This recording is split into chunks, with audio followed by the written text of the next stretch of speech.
There's a new method of nutrition that's actually doing the job for a lot of people. It's called the macro approach. And it could be exactly what your body needs to respond best. Lifestyle and nutrition coach Melissa Lopez is joining us with how it works. Great to have you here, Melissa. Hi, nice to be here. This is the first time I've heard of macros. What exactly is it? So yes, that's quite a buzzword that you hear around a lot. So I'm going to go ahead and break it down into maybe like 3 little steps. Just kind of the 3 main things that you need to know about macros. So just one, macros is short for macronutrients. And they're nutrients that make up our food, and they're the main building blocks of calories. So we're talking protein, carbs, and fat. Right, so macros means large, so that's needs to be taken in large quantities. So the 3 macros, like you said, are protein, carbs, and fats, right? So when you hear the word macro being thrown around at the gym, don't get intimidated. Really, they're just referring to their protein, carbs, and fats. And each one provides a different amount of calories. So protein equals, for every gram of protein, 4 calories. For every gram of carbs, 4 calories. And for every gram of fat, 9 calories. Okay, good to remember. Right, and so we're talking, of course, too, about calories, right? And how counting calories is not actually necessarily the most accurate way to think about your nutrition. Right, it could be pretty misleading. So before, the thought was a calorie is a calorie, and it's misleading because that's kind of a one-size-fits-most approach to nutrition. The thought was the fewer calories you eat, the more weight you'll lose. Right. You eat more calories, you gain more weight, period. Right. That was it. But you don't know where these calories are coming from. Like I just explained to you, protein, fats, carbs all have a different amount of calories that they provide. So, and they all play a different role. So that's very important. And it's a one-size-fits-all. It doesn't say who's supposed to eat a certain amount. It's just less or more.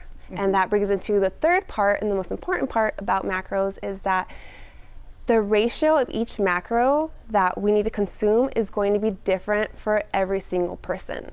So the combination of the amount of protein, the amount of carbs, and the amount of fats that we need to consume is going to be different for me and you. So your combination, right, your combination, your magic numbers, your macros are different from my combination, my magic number and my macros. Because when calculating your macros, we got to take into account your sex, your age, your height, your weight, your activity level, and your goals. Sounds like it's pretty hard though. But you're the expert in this. It's actually very easy. And I know it's information overload because that information is everywhere. But once you learn how to track, you can use certain apps. So thanks to the technology, it's super easy to track your macros because there is an app called the MyFitnessPal app. I absolutely love it. I use it with my clients. I give them a complete breakdown 101 of how to use the app. So you basically, it's just a food database. Okay.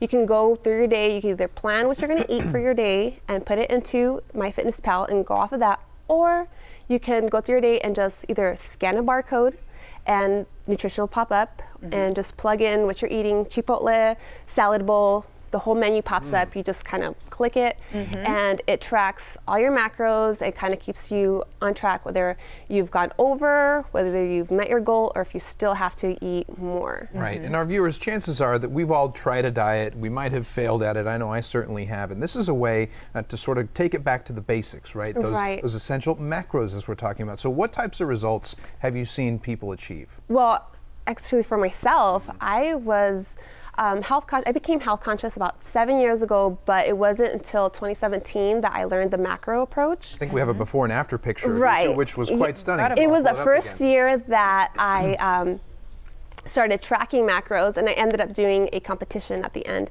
And I won first place twice. Congratulations. Wow. Thank you. Phenomenal. What a transformation. And the thing about it is you don't have to get rid, it's not restriction based. Yeah. You don't have to get rid of the food that you love. You just have to know to balance it. You actually need protein, fats, and carbs. You need all of that. So you just need to figure out what your numbers are, which is what I help my clients with.